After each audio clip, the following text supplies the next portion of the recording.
عالمیت احمد مجتبیٰ جناب محمد مصطفیٰ علیہ تحیت و ثنا، آپ کے حضور گوربار میں ہدیات عقیدت محبت پیش کرنے کے بعد نہایت ہی واجب الاحترام معزز و مکرم سامعین و حاضرین، السلام علیکم ورحمۃ اللہ وبرکاتہ۔ میری اور آپ کی بخت فروزی اور خوش نصیبی ہے کہ میں اور آپ جمعۃ المبارک کے یوم سعید میں اللہ کے گھر میں حاضری کی توفیقات سے مالا مال ہو رہے ہیں۔ رب لم یزال ہم سب کی اس حاضری کو اپنی بارگاہ میں قبول فرما کر ہم سب کے لیے بخشش و مغفرت کا سبب اور سامہ بنائے۔ آمین۔ اللہ رب العزت کا امت مسلمہ پر یہ احسان عظیم ہے کہ اللہ تعالیٰ نے کئی ایسی ہستیاں اس امت کو عطا فرمائیں جن کا تاریخ میں زمانے میں بہت ہی بلند نام اور بہت ہی بلند مقام ہے۔ وہ ہستیاں امت مسلمہ کے لیے مشعل راہ ہیں، مینار نور کی حیثیت رکھتی ہیں۔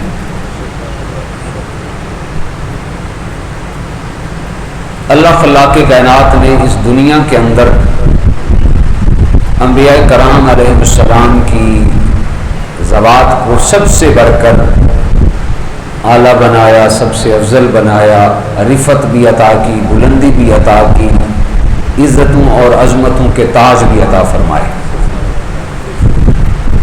سب سے بڑھ کر میرے اور آپ کے پیارے آقا رحمت کونین صلی اللہ علیہ وسلم کو عزتوں اور عظمتوں کی معراج عطا فرمائی۔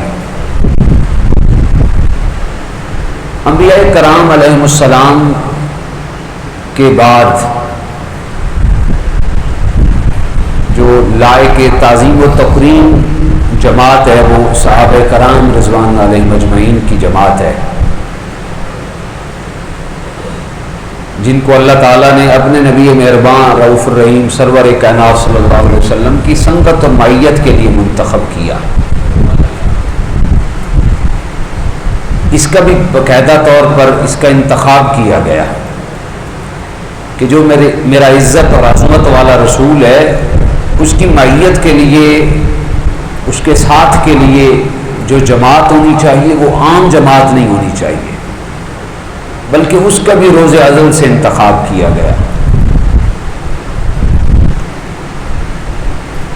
صحابہ کرام رضوان اللہ علیہ مجمعین رسالت مآب صلی اللہ علیہ وسلم کی دعوت پر لبیک کہتے ہوئے دائرہ اسلام میں اور حرم اسلام میں داخل ہوئے،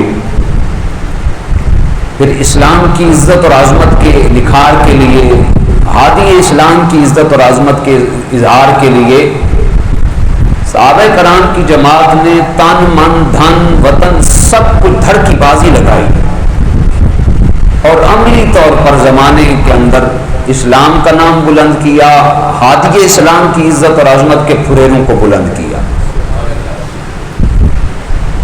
پھر قرآن اور سنت کی تعلیمات کو عام کرنے کے لیے اور اسلام کا جھنڈا بلند کرنے کے لیے، اسلام کا جو آفاقی اور ابدی پیغام تھا اس کو عام کرنے کے لیے، اس کو کونے کونے تک پہنچانے میں ہر مشکل فروگزاشتہ سے آپ کر گزرے۔ کوئی دقیقہ فروگزاشتہ نہیں جس کو آپ نے خالی چھوڑا ہو۔ ہر معاملے میں، ہر مرحلے میں صحابہ کرام رضوان علیہ مجمعین نے اس شجر اسلام کی آبیاری اپنے خون پسینہ سے کی، تب جا کر اللہ پاک نے فرمایا رضی اللہ عنہم ورضوا عنہ۔ یہ جماعت ایسی جماعت ہے اللہ ان سے راضی ہے، یہ اللہ سے راضی ہے۔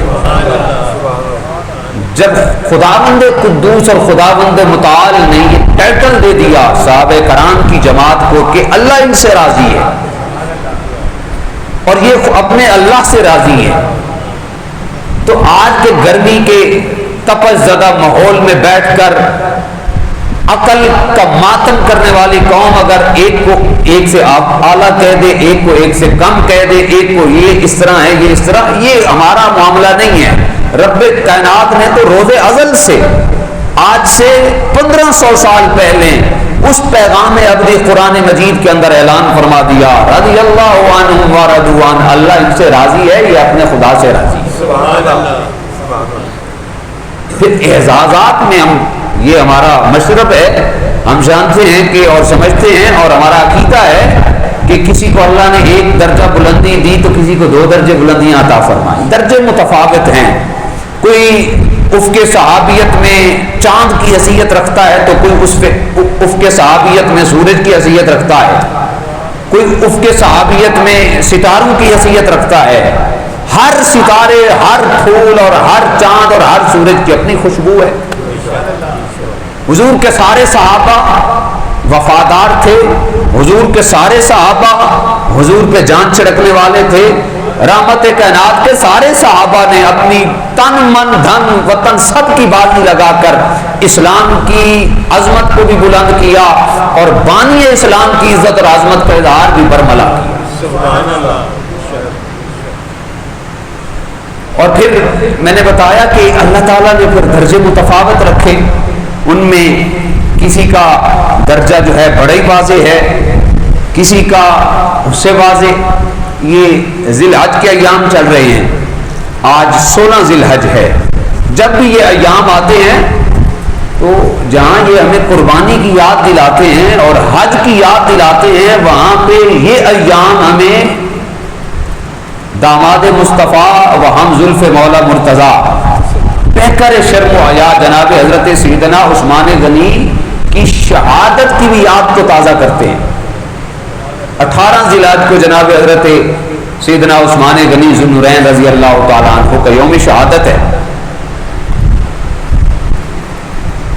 اللہ تعالیٰ نے قرآن مجید کے اندر کامیابی کو ان لوگوں کا مقدر قرار دیا جو اپنے آپ کو آگ سے بچا کر جنت میں داخل کر دیتے ہیں۔ ارشاد باری تعالیٰ ہے، سورہ آل عمران ہے، آیت نمبر 185 ہے، فرمایا فمن زحزح عن النار وادخل الجنۃ فقد فاز۔ جسے ہم نے، اللہ فرماتا ہے جسے ہم نے جہنم کی آگ سے بچا لیا اور جسے ہم نے جنت میں داخل فرما دیا، فقد فاز، پس تحقیق ہوئی کامیاب ہو گیا۔ تاریخ انسانیت میں اور تاریخ کائنات میں کچھ ایسی ہستیاں ہیں آپ کو ملیں گی، فقط ڈھونڈنے سے، معاملہ ڈھونڈنے کا ہے۔ ایسی بے شمار ہستیاں ہیں جنہیں اپنی دنیا کے اندر ہی اس بات کا کامل یقین ہو چکا تھا کہ وہ ذوات جنتی ذوات ہیں، وہ جنتی ہیں۔ ان ہستیوں میں سے جناب حضرت سیدنا عثمان غنی ذو النورین رضی اللہ تعالی عنہ کی ہستی بھی ہے، جنہیں کئی مواقع پر رحمت کائنات صلی اللہ علیہ وسلم کی زبان سے اس دنیا کے اندر جنت کی بشارت عطا کی۔ جناب حضرت عثمان غنی ذو النورین رضی اللہ تعالی عنہ، حضرت جناب عثمان غنی ذو النورین رضی اللہ تعالی عنہ کی جہاں تک سوانح کا تعلق ہے، آپ کی کنیت ابو عمر ہے اور آپ کا جو نام ہے وہ عثمان ہے، اور آپ کے جو والد ماجد تھے ان کا نام عفان تھا۔ خاندان قریش میں سے تھے جناب حضرت عثمان غنی۔ خاندان قریش کی ایک شاخ تھی بنو امیہ، اس میں آپ کا تعلق تھا جناب حضرت عثمان غنی۔ 5ویں پشت میں جناب حضرت عثمان غنی ذو النورین اور تاجدار کون و مکان صلی اللہ علیہ وسلم کا جو نسب نامہ ہے وہ ایک ہو جاتا ہے جناب حضرت عبد مناف رضی اللہ تعالیٰ عنہ پہ۔ جناب حضرت عثمان غنی ذو النورین رضی اللہ تعالیٰ عنہ عام الفیل کے 6 سال مکہ مکرمہ میں پیدا ہوئے، اور عمر میں جناب حضرت عثمان غنی ذو النورین رضی اللہ تعالیٰ عنہ رحمت کائنات صلی اللہ علیہ وسلم سے 6 سال چھوٹے تھے۔ جب حضور علیہ السلام نے اعلان نبوت فرمایا تو اس وقت آپ کی عمر مبارک 34 سال تھی۔ 34 سال کا عرصہ آپ کا دور جاہلیت میں گزرا۔ لیکن جمی مورخین و مفسرین اور تاریخ دان لکھتے ہیں اس ایام جاہلیت کے اندر بھی جناب حضرت عثمان غنی ذو النورین رضی اللہ تعالیٰ عنہ شرم و حیا کے پیکر تھے. کوئی ذمیمہ صفت ایسی نہیں تھی, عادت ایسی نہیں تھی جو جناب حضرت عثمان غنی میں پائی جائے. حالانکہ ابھی شرعی دور, شریعت محمدی کا دور شروع ہونا تھا. جناب حضرت عثمان غنی ہر قسمی فسق و فجور سے پاک تھے. رحمت کائنات صلی اللہ علیہ وسلم نے جب اعلان نبوت کیا 40 سال کی عمر میں, تو اس وقت آپ کی عمر 34 سال تھی. یہ اعزاز جناب حضرت عثمان غنی کو حاصل ہے. چوتھے نمبر پر جو حریم قدس میں اسلام میں داخل ہوئے وہ حضرت عثمان غنی ذو النورین تھے. جناب حضرت خدیجہ الکبریٰ, جناب حضرت سیدنا ابو بکر صدیق, جناب مولا مرتضیٰ علی المرتضیٰ کرم اللہ وجہ الکریم, اور چوتھے نمبر پر جو شخصیت دار اسلام میں داخل ہوئی وہ حضرت سیدنا عثمان غنی ذو النورین تھے. حضرت ابو بکر صدیق کی دعوت پر آپ نے اسلام کو قبول کیا. بڑی دوستی تھی. اچھا, اچھی دوستی انسان کو تار جاتی ہے, اور جو بری دوستی ہے وہ کہتے ہیں نا جی, صحبت سال ترا سال کنت, صحبت تالے ترا تالے کنت. اچھے لوگوں کی صحبت انسان کو اچھا بناتی ہے, اور برے لوگوں کی صحبت انسان کو برا بناتی ہے. جناب حضرت ابو بکر صدیق نے دعوت دی کہ اے عثمان, تمہیں اپنے حسن پہ بڑا ناز ہے, حسن پہ بڑا مان ہے. عام طور پہ شہنشاہی زندگی گزارتے تھے, بڑے امیر کبیر تھے حضرت عثمان غنی ذو النورین رضی اللہ تعالیٰ عنہ, کیونکہ خاندان بنو امیہ کے اندر جو تجارت تھی وہ سب سے زیادہ تھی, اور حضرت جناب عثمان غنی اسی خاندان کے چشم و چراغ تھے. حضرت عثمان غنی کو اپنے حسن پہ بڑا ناز, عام طور پہ کسی کے ساتھ ملتے جلتے نہیں, گلیوں میں چلتے پھرتے نہیں. ایک دفعہ گلی سے جا رہے تھے, جناب حضرت ابو بکر صدیق نے فرمایا عثمان کدھر جا رہے ہو, تمہیں وہاں پہ نہ لے کے چلوں جہاں سے تمہیں اپنے حسن پہ بڑا ناز اور بڑا مان ہے, تمہیں وہاں پہ نہ لے کے چلوں جہاں سے حسن کی خیرات ملتی ہے. آپ کے دل میں بات آئی, آخر وہ کون سی بارگاہ ہے جو مجھ سے بھی زیادہ حسین سے حسین تر ہے. جناب حضرت ابو بکر صدیق جناب عثمان غنی کو حضور علیہ السلام کی بارگاہ میں لے آئے. یہ وہ عظیم بارگاہ تھی جہاں پہ بڑے بڑے بادشاہوں کے تاج بھی سرنگوں ہوتے ہیں, تاجوروں کے تاج بھی سرنگوں ہوتے ہیں. مصطفیٰ رحمت کائنات صلی اللہ علیہ وسلم کی بارگاہ میں حاضر ہوئے, دیکھا کھجوروں کا وہ چٹائی ہے اور اس پہ رحمت کائنات تشریف فرما ہے. بیٹھا ہے چٹائی پہ مگر عرش نشیں ہے, تجھ سا نہ ہو واہ ہے نہ کہیں ہے. یہ شان اور یہ عزت اور عظمت عطا کی.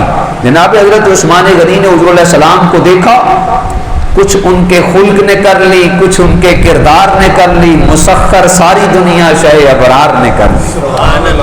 دیکھتے ہی کلمہ پڑا اور مسلمان ہو گئے. اس وقت آپ کے پاس بے شمار درہم و دینار تھے, حضور علیہ السلام کے قدموں میں قربان کر دیے. اللہ اکبر. چوتھے نمبر پر جناب حضرت عثمان غنی رحمت کائنات صلی اللہ علیہ وسلم کی بارگاہ میں حاضر ہوئے اور کلمہ پڑا اور مسلمان ہو گئے. اور پھر 13 سالہ مکی دور اور 11 سال مدنی دور رحمت کائنات صلی اللہ علیہ وسلم کے قرب خاص میں رہے جناب حضرت عثمان غنی ذو النورین. جب حضور علیہ السلام پر وحی کا نزول شروع ہوا تو حضور علیہ السلام کے پاس اس وقت گنے چنے 2-3 لوگ تھے جو لکھے پڑے ہوئے تھے اور پڑھنا لکھنا جانتے تھے.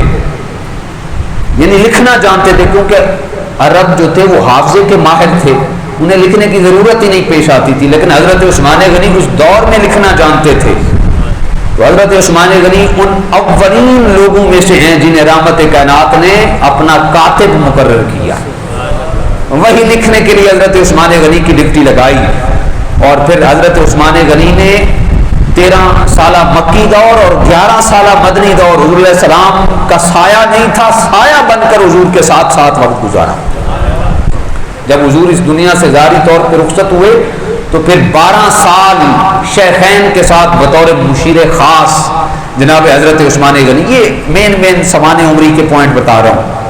آپ نے جناب حضرت ابوبکر کے ساتھ اور جناب عمر کے ساتھ 12 سال کا عرصہ گزارا. 2 سال جناب حضرت ابوبکر کا ہے اور 10 سال جناب مولا عمر کا ہے. بطور مشیر خاص آپ شیخین کے ساتھ رہے.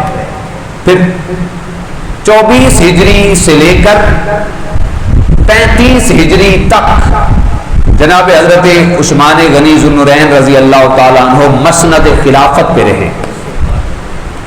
پھر بالآخر 18 ذی الحج کو جمعہ کا دن تھا. مدینہ طیبہ کے اندر عصر کی نماز کا ٹائم تھا. بلوائیوں نے آپ پہ حملہ کیا. آپ کا 40 دن تک محاصرہ کیا گیا مدینہ طیبہ کے اندر. وہ مدینہ طیبہ جب مسجد کی ضرورت پڑی تو حضور نے فرمایا کون ہے جو مسجد کے لیے جگہ کی ضرورت ہے خرید کر وقف کرے, میں اس کے ہاتھوں جنت بیچتا ہوں. جناب عثمان غنی نے عرض کی حضور میں حاضر ہوں. زمانہ جہاں جا کے ایک نماز پڑھ کے 50,000 نماز کا ثواب حاصل کرتا ہے, ذرا غور تو کرو, وہ جگہ خرید کر دی ہے جناب حضرت عثمان غنی نے. آج 1500 سال بعد ہم ایک نماز پڑھیں تو 50,000 نماز کا ثواب ملتا ہے. تو انہیں کتنا ثواب ملتا ہوگا حضرت عثمان غنی کو جنہوں نے وہ جگہ خرید کر مسجد کے لیے وقف کی ہے.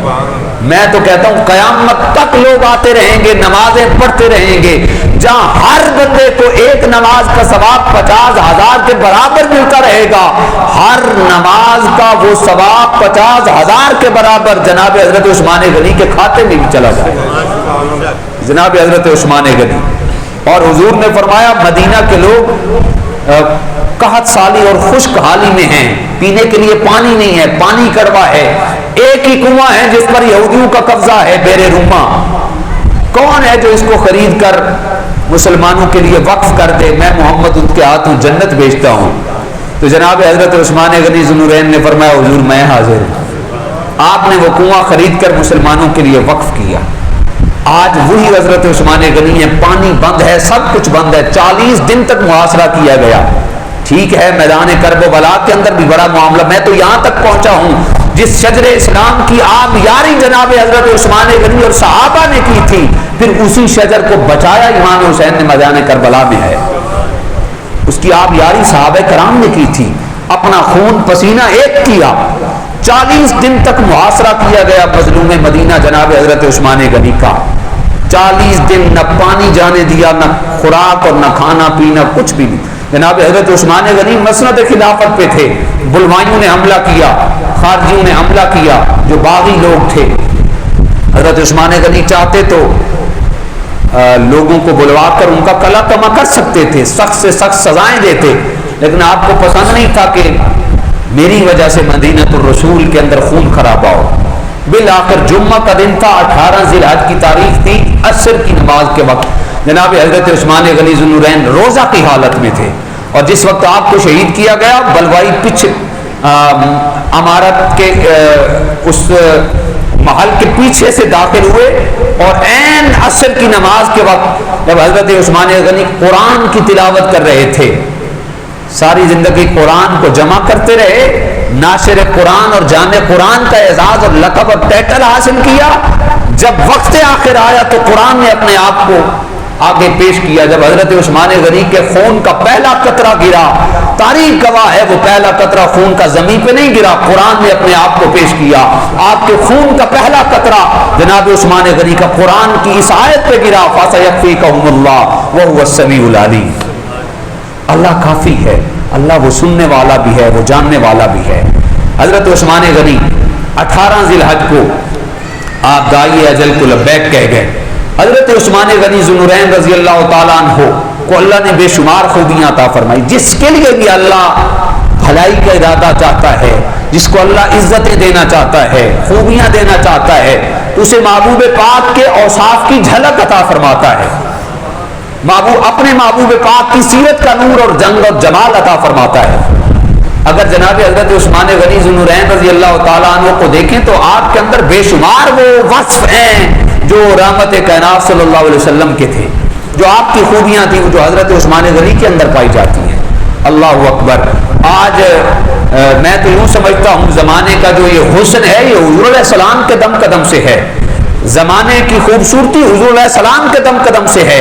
یہ جو آج تاجدار کائنات کے غلاموں کے چہروں کے اندر روب اور دبدبہ ہے، یہ محبوب کے جلال کا عکس ہے. یہ جو آج اللہ کے نیک بندوں کی سیرت کے اندر عاجزی ہے، انکساری ہے، مخلوق خدا سے پیار ہے، یہ رحمت کائنات کے جمال کا عکس ہے. یہ جو آج لوگوں کے اندر سخاوت پائی جاتی ہے، یہ اسی پیکر جود و عطا کے کرنوں کی اور چرموں کی خیرات ہے. جناب حضرت عثمان غنی بھی ان شخصیات میں سے ہیں جن کو اللہ تعالیٰ نے بے شمار محبوب پاک کی وصف اور رحمتیں اور برکتیں عطا کر رکھی تھی. ان میں سے ایک وصف حضور علیہ السلام کا خلق ہے. جناب حضرت ام عائشہ صدیقہ سے پوچھا گیا، امی جان رسول پاک صلی اللہ علیہ وسلم کے اخلاق کیا ہیں؟ تو آپ نے ارشاد فرمایا کھانا خلق القرآن. فرمایا مجھ سے حضور کے اخلاق کے بارے میں پوچھنے والوں، پورے کا پورا قرآن رحمت کائنات کے اخلاق پہ مشتمل ہے. تو اس کا پرتو بنایا تھا، اس کا مظہر بنایا تھا اللہ نے صحابہ کرام کی جماعت کو. جناب حضرت عثمان غنی خلق اور عادات کے اعتبار سے رحمت کائنات صلی اللہ علیہ وسلم کی عادات و اطوار کے مظہر تھے. اس کی تائید اور نصرت اس روایت سے ملتی ہے جو کہ ابن ماجہ کی حدیث ہے اور حدیث نمبر 110 ہے. رحمت کائنات صلی اللہ علیہ وسلم نے اپنی 2 شہزادیوں کا نکاح جناب حضرت عثمان غنی کے ساتھ کیا. یہ تو آپ نے سن رکھا ہے، اس وجہ سے آپ کو ذوالنورین کہا جاتا ہے، 2 نوروں والے. 2 شہزادیاں حضور نے عقد میں دی اور تاریخ کائنات میں یہ اعزاز کسی اور کو حاصل نہیں. جناب حضرت آدم سے لے کر قائم قیامت تک کسی نبی کو بھی یہ اعزاز حاصل نہیں، کسی صحابی کو، کسی بندہ مومن کو یہ اعزاز حاصل نہیں جو جناب مولا عثمان غنی کو حاصل ہے کہ آپ کے نکاح میں امام الانبیاء کی 2 شہزادیاں یک بعد دیگرے ہیں. جب حضرت رقیہ کا نکاح کیا نا جناب حضرت عثمان غنی کے ساتھ، پھر ایک وقت آیا جناب حضرت رقیہ کا وصال ہو گیا، حضرت عثمان غنی پریشان رہنے لگے. حضور علیہ السلام ایک دن مسجد نبی سے باہر آئے، دروازے میں پہنچے تھے، ساتھ ہی سامنے آگے حضرت عثمان غنی تشریف لے آئے. حضرت عثمان غنی کو حضور علیہ السلام نے مخاطب کر کے فرمایا، کنز العمال کی حدیث ہے اور حدیث نمبر 36254 ہے. حضور علیہ السلام نے فرمایا اے عثمان وہ دیکھو جناب جبریل ہیں، یہ دیکھو جناب جبریل اللہ کی طرف سے پیغام لے کے آئے ہیں اور اللہ یہ پیغام دیتا ہے اے جناب عثمان غنی میں نے اپنی بیٹی ام کلثوم کا نکاح آپ سے کر دیا ہے. یہ وہ شخصیت ہیں جن کا نکاح، جن کا عقد خود خالق کائنات نے آسمان بالا سے کیا. اور پھر جب حضرت عثمان غنی کا نکاح ہو گیا نا حضرت ام کلثوم کے ساتھ، پھر ایک دن حضرت ام کلثوم نا اپنے بابا جان کو یہ بات کر گزری کہ ابا جان آپ نے فاطمہ کا نکاح تو علی سے کر دیا، وہ عالی شان اونچے نسب اور حسب والے ہیں. جب اتنی سی بات کی نا، یہ آپ بیٹیاں رکھتے ہیں، کسی کی 2 بیٹیاں، کسی کی 3 بیٹیاں، کسی کی 4 بیٹیاں، لیکن ہم اپنے داماد کے سامنے اپنی بیٹی کی تعریفیں کرتے ہیں. کبھی ایسا بھی کیا کرو یار، یہ حضور کی سنت ہے، بیٹی کے سامنے داماد کی عزت کیا کرو تاکہ بیٹی وہ پروٹوکول اور رسپیکٹ دے داماد کو، تاکہ گھر کا ماحول جنت کی نظیر بن جائے. جب انہوں نے ایسے بچتے ہوئے یہ جملہ عرض کیا نا، ابا جان آپ نے فاطمہ کا نکاح تو علی سے کر دیا ہے اور میرا نکاح عثمان سے کیا ہے، بچتے ہوئے تھوڑا سا جملہ کہا نا، حضور رحمت کائنات صلی اللہ علیہ وسلم کا دریائے رحمت موج میں آ گیا. تاجدار کائنات صلی اللہ علیہ وسلم نے ارشاد فرمایا، یہ جو حدیث پاک میں بیان کر رہا ہوں یہ حدیث پاک مستدرک للحاکم علی الصحیحین کی ہے اور حدیث نمبر 6854 ہے. حضور علیہ السلام نے فرمایا اے بیٹی ام کلثوم اکرمی ہی، اپنے شوہر کی عزت کیا کرو، اکرمی ہی اپنے شوہر کی تکریم کیا کرو، عزت کیا کرو. کیوں؟ یہ چھوٹا سا جملہ کہا تھا، آپ نے فاطمہ کا نکاح علی سے کر دیا اور میرا نکاح عثمان سے کر دیا ہے، ان کا حسب نسب اونچا ہے. حضور نے فرمایا اکرمی ہی، اپنے شوہر کی عزت کیا کرو. عثمان کو عام نہ سمجھنا، عثمان کا مقام کوئی چھوٹا نہیں ہے. حضور نے فرمایا فَإِنَّهُ مِنْ أَشْبِهِ جَدِّكَ إِبْرَاهِيمَ، تمہارے شوہر نامدار جناب عثمان غنی کی شکل میرے دادا جان جناب ابراہیم سے ملتی ہے. اور ساتھ ہی فرمایا وَبِي خُلُقًا، تمہارے نامدار شوہر کی شکل تو جناب ابراہیم سے ملتی ہے. وَبِي خُلُقًا، اور اس کے خلق تمہارے ابا جان جناب محمد مصطفیٰ سے ملتے ہیں. یعنی یہ مقام ہے جناب حضرت عثمان غنی ذو النورین رضی اللہ تعالیٰ عنہ کو. جب یہ نسبت بھی ختم ہو گئی نا پھر حضرت عثمان غنی روتے رہتے ہیں, ہر وقت روتے. ایک دن حضور علیہ السلام نے پوچھ لیا ہے عثمان ہر وقت پریشان رہتے ہو, روتے رہتے ہو, کیا وجہ ہے؟ عرض کی بندہ نواز آپ کا ارشاد پاک ہے زمانے کے سارے نسب ختم ہو جائیں گے, زمانے کے سارے حسب ختم ہو جائیں گے سوائے نسب و حسب مصطفیٰ کے. کہنے قیامت تک یہ حسب بھی باقی رہے گا, یہ نسب بھی باقی رہے گا. ادب کیا کریں حسب مصطفیٰ کی, ادب کیا کریں نسب مصطفیٰ کا. یہ شان ہے, یہ مقام ہے, یہ رفعت اور بلندی حاصل ہے کہ 1500 سال کے بعد بھی آج بھی ہمارے درمیان خون مصطفیٰ موجود ہے. حضور علیہ السلام کی بارگاہ میں عرض کی آقا سارے حسب نسب ختم ہو جائیں گے سوائے آپ کے.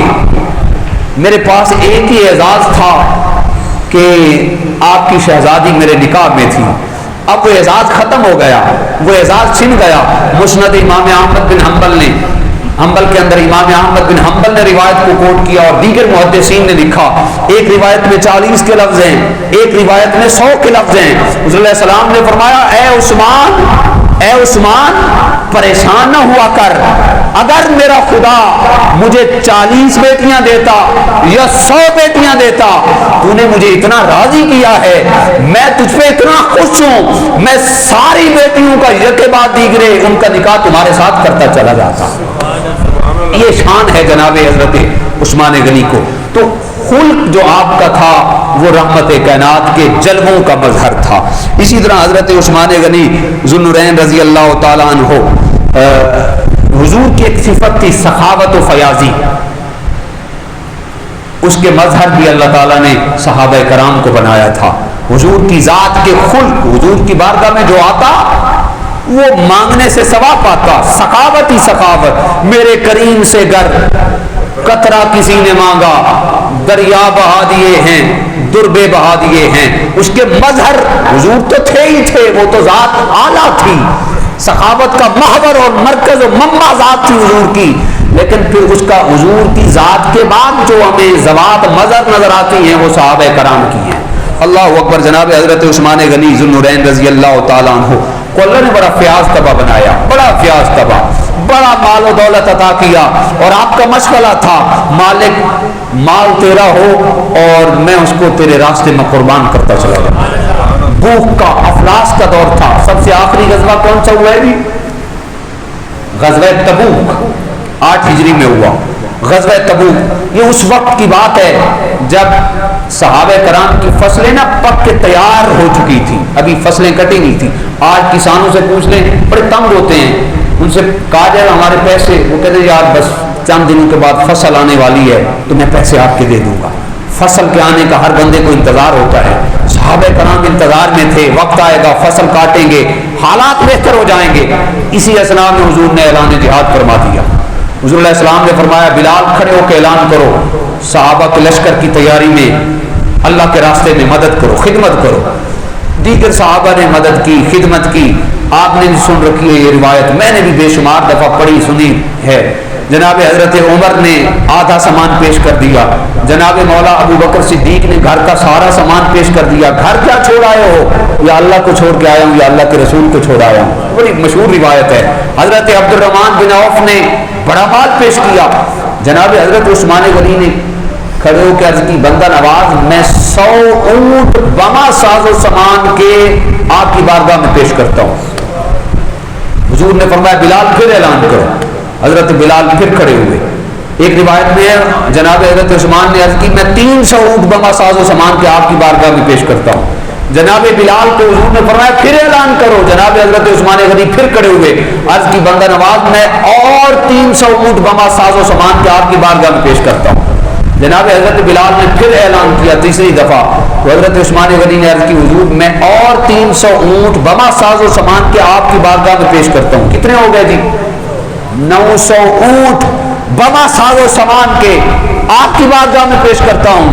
حضور نے فرمایا اے بلال اور اعلان کرو. تو جناب حضرت عثمان غنی نے عرض کی بندہ نواز یہ 900 اونٹ بھی آپ کی بارگاہ میں سامان کے ساتھ پیش کرتا ہوں, جو مجاہدین کے کھانے کا خرچہ ہوگا وہ بھی آپ کے بارگاہ میں پیش کرتا ہوں. مجاہدین تو جہاد میں جائیں گے, ان کے پیچھے بیوی بچوں کا خیال بھی عثمان کے ذمہ آ گیا اور ان کا خیال بھی عثمان غنی کرے گا, اور مزید 50 اونٹ بما ساز و سامان کے آپ کی بارگاہ میں پیش کرتا ہوں. حضرت عثمان غنی نے حضور کی بارگاہ میں اتنا مال پیش کیا, حضور علیہ السلام نے دعا کے لیے ہاتھ اٹھائے, دعا کے لیے ہاتھ اٹھا کے فرمائے یا اللہ میرے عثمان کی خیر کر دے, یا اللہ میرے عثمان کی خیر کر دے, یا اللہ میرے عثمان کی خیر کر دے.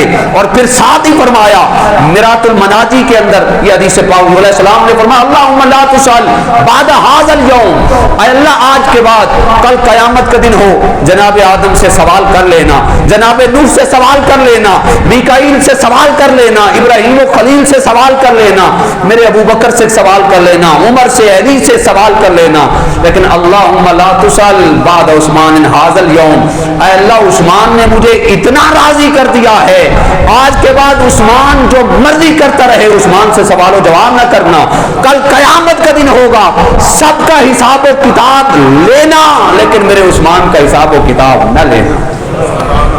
یہ شان ہے جناب حضرت عثمان غنی کی. ہر صفت میں دیکھیں جناب حضرت عثمان غنی مظہر اتم نظر آتے ہیں, چاہے وہ استقامت فی الدین کا معاملہ ہو, چاہے اتباع سنت نبی علیہ السلام کا معاملہ ہو. ایک دن لوگوں کو بلایا, فرمایا وضو کے لیے پانی لے آؤ, لوگ پانی کے لیے وضو لے آئے. یہ اتباع سنت کا آپ کا مشغلہ دیکھیں حضرت عثمان کس طرح سنت سے پیار, سنت سے محبت. وضو کیا, وضو کرنے کے بعد نا مسکرانا شروع کر دیا. مسند امام احمد بن حنبل کی حدیث ہے, حدیث نمبر 414 ہے. مسکرانا شروع کر دیا, ساتھ ہی لوگوں کو فرمایا مجھ سے پوچھو گے نہیں میں کیوں مسکرا رہا ہوں. ساتھیوں نے عرض کی حضور آپ ہی بتا دیں. تو جناب حضرت عثمان غنی نے فرمایا یہی وہ جگہ تھی, یہی وہ مقام تھا, محبوب کبریا نے پانی منگوایا, پھر وضو کیا اور پھر حضور نے مسکرانا شروع فرمایا. تم مجھے مسکراتا دیکھ رہے ہو, میں تو اپنے محبوب کی سنت کی یاد کو تازہ کر رہا ہوں. یہ سب پیار. ایک دن مسجد کے دروازے میں بیٹھے تھے, بکری کی دستی منگوائی اور وہیں پہ کھانا شروع فرما دی, اور جب کھا کے فارغ ہوئے پھر کلی کی اور اسی سے نماز ادا فرمائی, جماعت کروائی. اس کے بعد لوگوں سے پوچھا کہ تم مجھ سے پوچھو گے نہیں کہ آج میں نے ایسا کیوں کیا. تو صحابہ کرام آپ کے دوست احباب نے پوچھا حضور آپ بتا دیں کہ ایسا کام کیوں کیا. تو جناب حضرت عثمان غنی ذو النورین رضی اللہ تعالیٰ عنہ فرمانے لگے ایک وقت تھا جب محبوب پاک ہمارے اندر جلوہ فراز تھے. ایک دن محبوب پاک نے بھی ایسے مسجد کے دروازے میں بیٹھ کر بکری کی دستی منگوا کر کھائی تھی اور ایسے نماز ادا کروائی تھی. آج میں اتنے سال بعد محبوب پاک کی اس سنت کی یاد کو تازہ کر رہا ہوں. ایک طرف وہ قیمتی جواہر تھے, قیمتی ہستیاں تھیں جو محبوب کی سنت کے ساتھ اتنا پیار کرتے تھے, اور ایک طرف ہماری حالت زار ہے اس آشوب اور مادیت زدہ دور کے اندر جب مختلف بحرانوں کا امت شکار ہو چکی ہے, اخلاقی راہروی کا شکار ہے, تو اس کا ایک سبب میں یہ سمجھتا ہوں وہ اتباع سنت سے دوری ہے. ہر بندہ پریشانی کے عالم میں, پہلے اتنی کبھی گرمی ہوئی تھی, پہلے ہم آسائش کے لیے اے سی لگاتے ہوتے تھے مساجد کے اندر, گھروں کے اندر, اب تو ضرورت بن گئی ہے. گرمی کا اتنا ہولناک ہونا, معاشی بحران کا آنا, معاشرتی اخلاق کا زوال پذیر ہونا, یہ سب کچھ کیا ہے؟ جہاں اس کی بہت ساری وجوہات ہیں, وہاں ایک وجہ اور مین اور اہم سینٹرل وجہ وہ یہی ہے کہ ہم نے رحمت کائنات کی سنت پہ عمل کرنا چھوڑ دیا ہے. وہ ماکل بن یسار ایک دسترخوان پہ حاضر تھے نا, تو آپ کے ہاتھ سے دسترخوان سے ہاتھ سے ایک لقمہ نیچے گر گیا, آپ نے وہ اٹھا کر صاف کیا اور کھانے لگے, تو پاس بیٹھے ہوئے لوگوں نے نا ایسے کونی ماری, اے ماکل بن یسار مسلمانوں کے سربراہ یہ کیا کر رہے ہیں؟ یہ ترچھی نظر کے لوگ, بدبو اور گوار قسم کے لوگ آپ کا مذاق بنا رہے ہیں, آپ زمین سے لقمہ اٹھا کے کھا رہے ہیں. تو حضرت ماکل بن یسار نے اس وقت جملہ بولا تھا, اور وہ امت مسلمہ کی ضمیر کو, ذہن کو جھنجھوڑنے کے لیے کافی ہے. سب سے پہلے تو میرے لیے کافی ہے, پھر آپ کے لیے کافی ہے. حضرت ماکل بن یسار رضی اللہ تعالیٰ عنہ فرمایا, اے میرے محبوب کے پیارے غلاموں, کیا تم ان گنوار اور بدو لوگوں کی ترچھی نظروں کے دیکھنے کی وجہ سے مجھے کوس رہے ہو؟ میں ان گنواروں کی وجہ سے اپنے محبوب کی سنت پہ عمل کرنا چھوڑ دوں؟ میرے محبوب کی سنت ہے کوئی لقمہ نیچے گر جائے اسے اٹھا کے صاف کر کے کھاؤ، اسے شیطان کے لیے مت چھوڑو۔ تو ہماری اخلاقی زوال پذیر ہونے اور اجتماعی بے حسی کا شکار ہے آج امت مسلمہ۔ غزہ کے اندر حالات ویسے پھر شروع ہو گئے ہیں، اس کی وجہ فقط یہی ہے ہم اجتماعی طور پہ بے حس ہو چکے ہیں، اور اس کی مین وجہ سبب اتباع نبی سے دوری ہے۔ اللہ ہم سب کو اتباع مصطفیٰ سے مالا مال فرمائے، تاکہ ہماری جس طرح ہم پہلے کامیاب و کامران تھے، اسی طرح ہم اس دنیا میں بھی کامیاب و کامران ہوں، آخرت میں بھی کامیاب و کامران۔